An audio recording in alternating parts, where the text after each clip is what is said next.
Oi, gente, vamos lá, né? Agora, vamos dar início à nossa terceira unidade. Então, vocês peguem, né? Comecem agora, né, a criar o hábito de pegar o terceiro módulo, tá certo? Nosso terceiro módulo, o primeiro conteúdo é como, né, surgiu o feudalismo. Se observarem, a gente vai falar do feudalismo, basicamente, eu acho que em 3 videoaulas, porque o assunto é bastante extenso, né? Foi um período que a gente vai sair, rompe lá com algumas características, né? Lá da civilização romana e vai constituir um novo modo de vida, de pensamento. Então, tudo isso é uma característica bastante extensa, né? Vai lá da Alta Idade Média até a Baixa Idade Média. Inicia-se lá no século V e termina lá no século XV. Quer dizer, um período bastante extenso, né? Se vocês observarem, o livro, a terceira unidade, o capítulo todo é sobre o feudalismo. Então, a gente vai observar hoje algumas características, né? Algumas dessas características que foram importantes, tá certo? Então, se a gente observar, né, dentro do contexto, né, os bárbaros eram os povos que não falavam grego ou latim e viviam, né, sobre as fronteiras do Império Romano. Aqui era a constituição de como era o bárbaro, né? Quando a gente traz para o contexto contemporâneo, a gente acha que bárbaro é uma pessoa rude, uma pessoa violenta. Mas essa característica, né, ela foi dada porque não eram pessoas que elas viviam naquela fronteira, né? E não falavam, não eram pessoas que descendiam, né, não nasceram naquele território. Então, por que eu comecei inicialmente falando sobre os bárbaros? Porque a gente vai observar que a partir dessas invasões, desses grupos bárbaros, né, que eram hunos, que eram húngaros, esses grupos são divididos em 3. Os eslavos eram russos, poloneses, e os germanos, que eram os visigodos, astrogodos, anglo-saxões. Então, todos essas pessoas elas começam a fundir esse conceito, né, essa nova visão de sociedade. Então, o feudalismo ela vem da fusão, né, de culturas germânicas, romana e românicas, né, que elementos principal dessa cultura germânica era o comitatus, ou seja, era a suzerania e a vassalagem. E o elemento principal dessa cultura romana era o colonato, que era o servilismo, né? A questão da servidão. Tudo isso a gente deve observar nesse contexto social, nesse desenvolvimento social. Então, aqui a gente vai observar a contribuição desses povos germânicos, né? Dentro desse contexto, os comitatos, que eram os suzeranos e os vassalos. Aqui como era constituído, né? Essa organização, né? Por quê? Porque o feudalismo é um sistema baseado na produção de um feudo, uma produção rural, foi toda ruralizada. Saíram do conceito, né?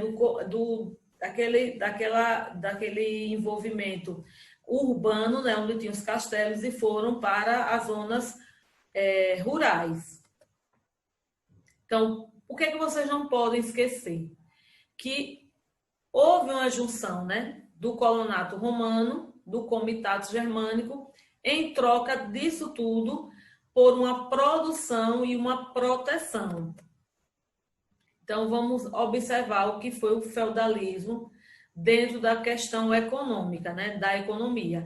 Primeiro, como eu falei, a economia era agrária e rural, né, era autossuficiente. O feudo, que era uma unidade de produção, era uma unidade de produção autônoma, que era uma propriedade senhorial. Nesse período, basicamente, o uso da moeda era praticamente nula. o comércio foi reduzido e localizado, havia um baixo nível técnico e também um sistema trienal de rotação de culturas, que era isso aí que eles faziam para a preservação do solo. Por quê? Porque toda a economia, tudo era gerado através da extração de alimentos, né? Dentro desse contexto de terras. Então, eles criaram aí um sistema trienal de rotação por períodos, né? Para a preservação desse solo. A técnica não existia, o nível técnico. Então, todo mundo podia produzir. Não tinha dentro da propriedade alguém que ela era superior. A questão que era valorizado era o querer para a produção. Até porque, na maioria das vezes, esses laços que vocês vão observar, eles eram laços, não eram laços de empregado e trabalhador. Às vezes eram laços de um depender do outro, da forma de eu ter a propriedade, mas eu também, em troca disso, eu recebo alguma coisa para produzir. E em troca também de eu ter a terra, eu tenho que também desenvolver alguma coisa, algo que eu possa dar para que essa pessoa ela permaneça na minha terra, né, de forma harmônica. Então, como você já sabe, o feudo é uma unidade de produção agrícola, monetária e também autossuficiente. Porque, às vezes, a pessoa ela só realmente produzia para a sua própria sobrevivência, não tinha excedentes de produção. Até porque eles ficavam com uma parte muito mínima, né? Tudo isso era voltado para quem tinha o domínio da terra. Aqui é uma outra representação de como era o feudo. Feudo, basicamente, ele teria que ter todo essas características que está abordada aí na imagem. Outro também feudo, que eles iam modificando, mas as estruturas eles tinham que se permanecer, né? Tinha feudos grandes, feudos que era de comunhão todo mundo, um feudo privado. Então, isso tudo a gente também não se afobe, que vocês vão observar essas características, como eu disse, é um conteúdo bastante extenso. Então, na Idade Média, a Igreja Católica ela dominava o cenário religioso, não só religioso, mas também político e econômico e social. Por quê? Porque ela era detentora do poder espiritual. A Igreja ela influenciava no modo de pensar, né, a psicologia e as formas também do comportamento da Idade Média, que a gente chamamos de teocentrismo. E, além disso, havia o monopólio dessa educação, né, que a espiritualidade ela não podia estar separado de nada do contexto social.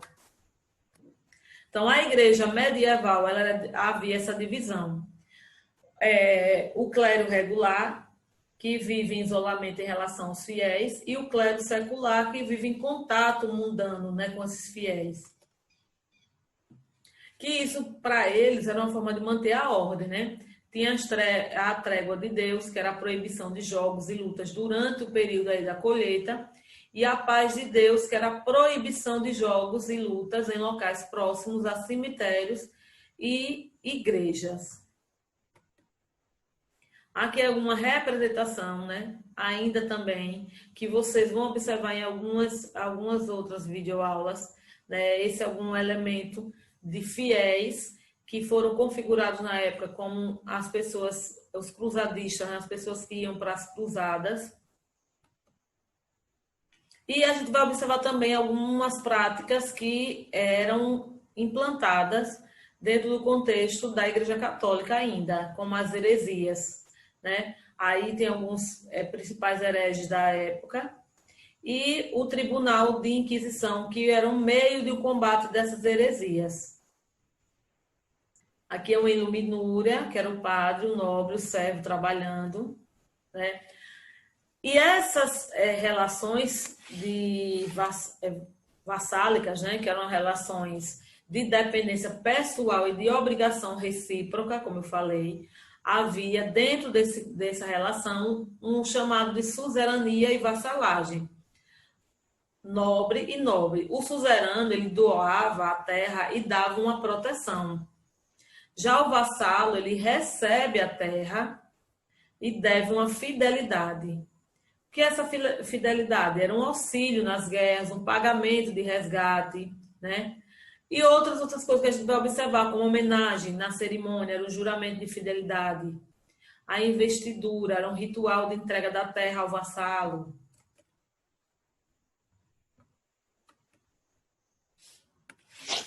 Então, né, dentro do contexto social, os componentes que faziam, né, que a gente vai falar, os nobres, a terra ela era medida, era uma medida da riqueza. Por quê? Porque sai o conceito e toda a economia era gerada em torno desse trabalho nas terras, né? Então, o senhor feudal, o soberano do seu feudo, comandante e também de todo o funcionamento, fazendo justiça segundo as tradições, né? E o direito consagrado pelos costumes também. Então, nas terras, né, do feudo, elas eram distribuídas da seguinte maneira. Tinha um manso senhorial, que ele representava cerca de uma área total, e nela os servos e os vilões trabalhavam por alguns dias ou por semana. E toda a produção obtida nessa parte da propriedade pertencia ao senhor feudal. Já o manso servil, a área era destinada ao usufruto dos servos. Parte do que ele produzia ali era entregue como pagamento ao senhor feudal. Já as terras comunais eram a parte do feudo, ele era usado em comum pelos servos e pelos senhores. E destinava-se à pastagem do gado, a extração da madeira e a caça, e o direito exclusivo aí dos senhores. E também vocês vão observar que tem alguns direitos dos servos, como corvéia. O que é uma corvéia? É um trabalho gratuito de 3 a 5 dias de semana no manso senhorial.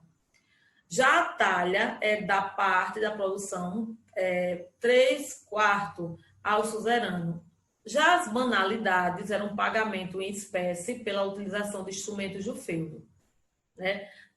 Algumas áreas não eram tão férteis, né? Tinha algumas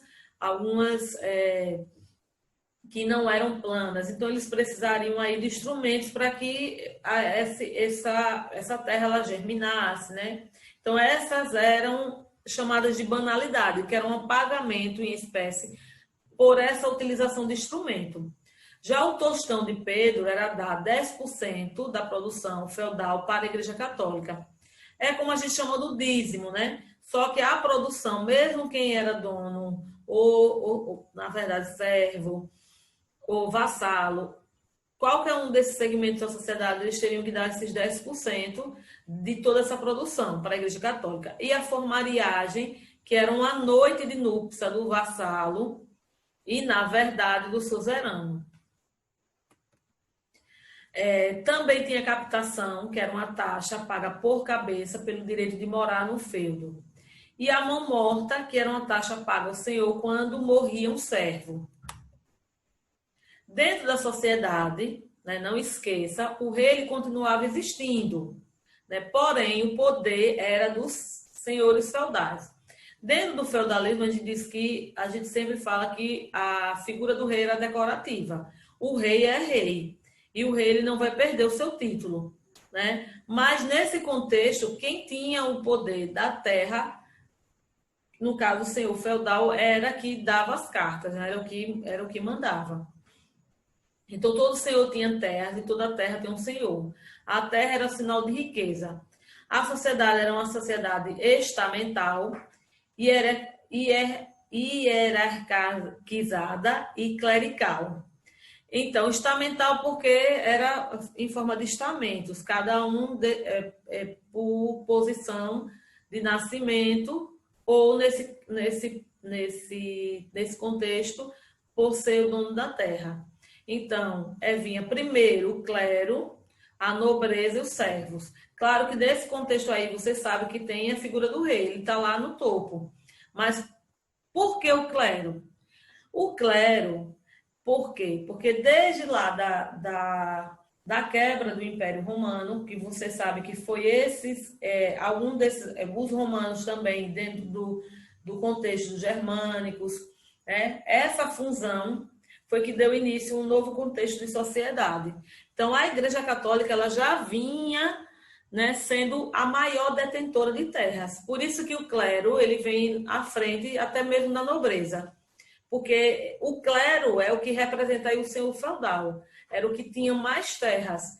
Além de ter mais terras, alguns dos pagamentos eles eram favorecidos também. A igreja também era favorecida. Então, cada vez mais, a igreja só crescia. A igreja ficava mais e mais com terras.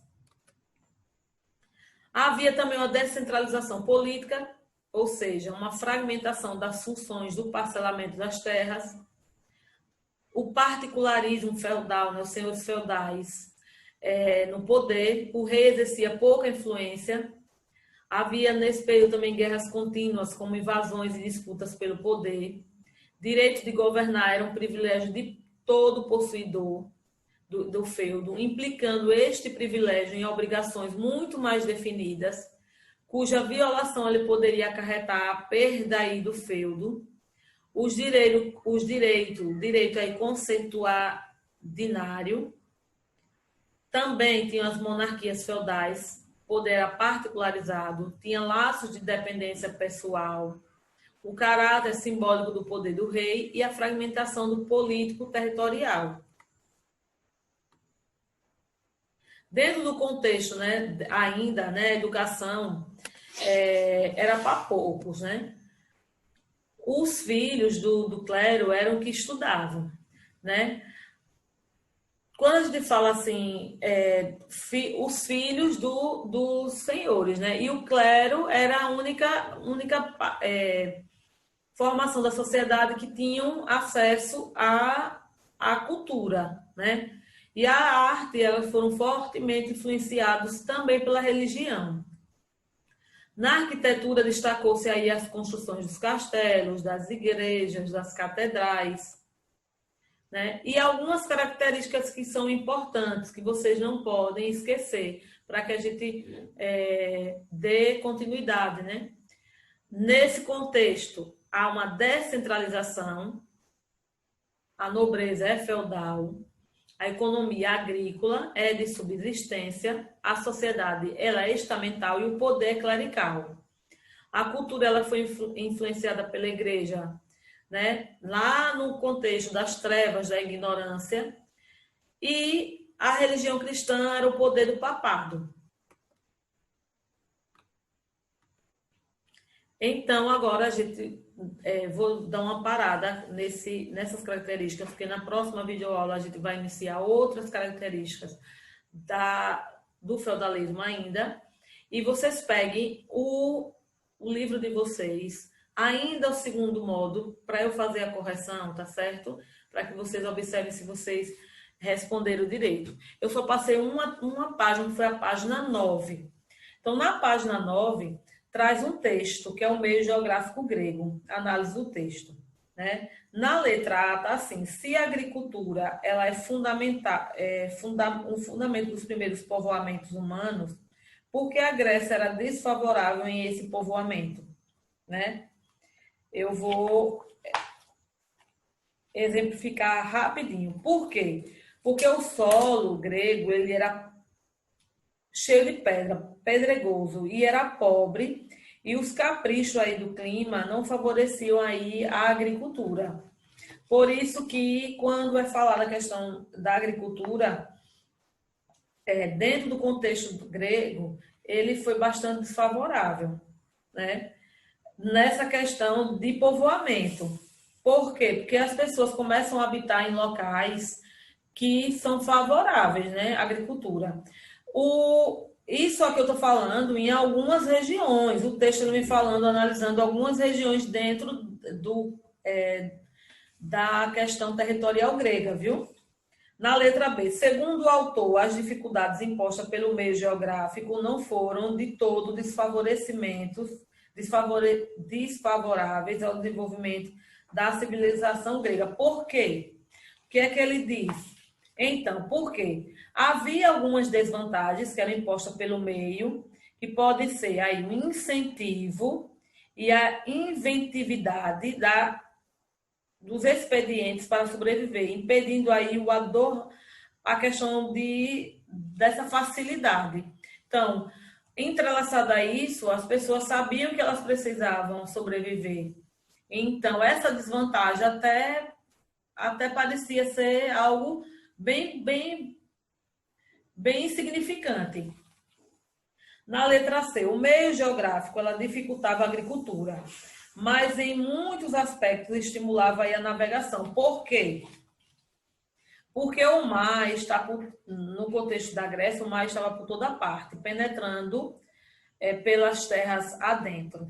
Nesse litoral recortado, abundam aí os bons portos. Além do mais, o mar era pontilhado de ilhas, servindo de orientação para os navegantes.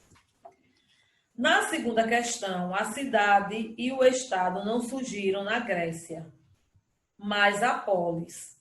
Entre o século 8 e 3 a.C., foi uma criação especificamente grega. Na letra A, indique a instituição básica das polis. E na letra B, comente sua especificidade e sua importância histórica. Então, na verdade, né, se vocês observarem, a questão ela não fala das polis de maneira genérica, né?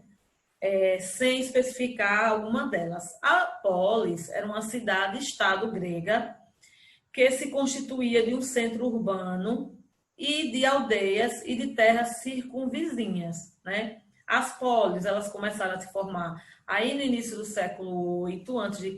e atingiram aí seu apogeu no século 5 a.C. Elas se desenvolveram em uma vasta área por todo o mundo grego, incluindo aí a Grécia continental e a insular. Também a costa da Ásia, o norte da África e o sul da Península Itálica. Vários pontos em torno do mar Mediterrâneo e do Mar Negro. As instituições políticas, elas variavam da cidade para cidade. Geralmente, quando se fala sobre instituições de polis, tem uma referência à cidade de Atenas, não é isso? Por quê? Porque sobre o qual temos ainda informações, as instituições atenienses mais importantes eram a Eclésia, que era uma Assembleia Popular, o Bule, que era o Conselho, e o Aerópago, que era o Poder Executivo. Já na questão que fala sobre qual o aspecto, né? Então, há uma singularidade do mundo grego que ali surgiu, denominada de cidadania. O cidadão, ele é portador de direitos e de deveres para com a cidade. Não era um súdito que devia obediência, mas um participante do poder. Não só do poder, ele é responsável também pela cidade. Ele participava da elaboração das leis, da administração da coisa pública, das decisões sobre o futuro da cidade e da segurança. Ele era um cidadão soldado. O desenvolvimento da polis, ele resultou no nascimento da democracia grega. Então, não podemos também esquecer que se tratava de uma sociedade também escravista. Os escravos estavam, obviamente, excluídos da cidadania, assim também como as mulheres e os estrangeiros. Foi entre os gregos que nasceu a filosofia, superando a visão mitológica da natureza da sociedade. E a polis grega se distinguia das tradicionais monarquias teocráticas da antiguidade. Então, tal era a importância histórica dessa experiência grega.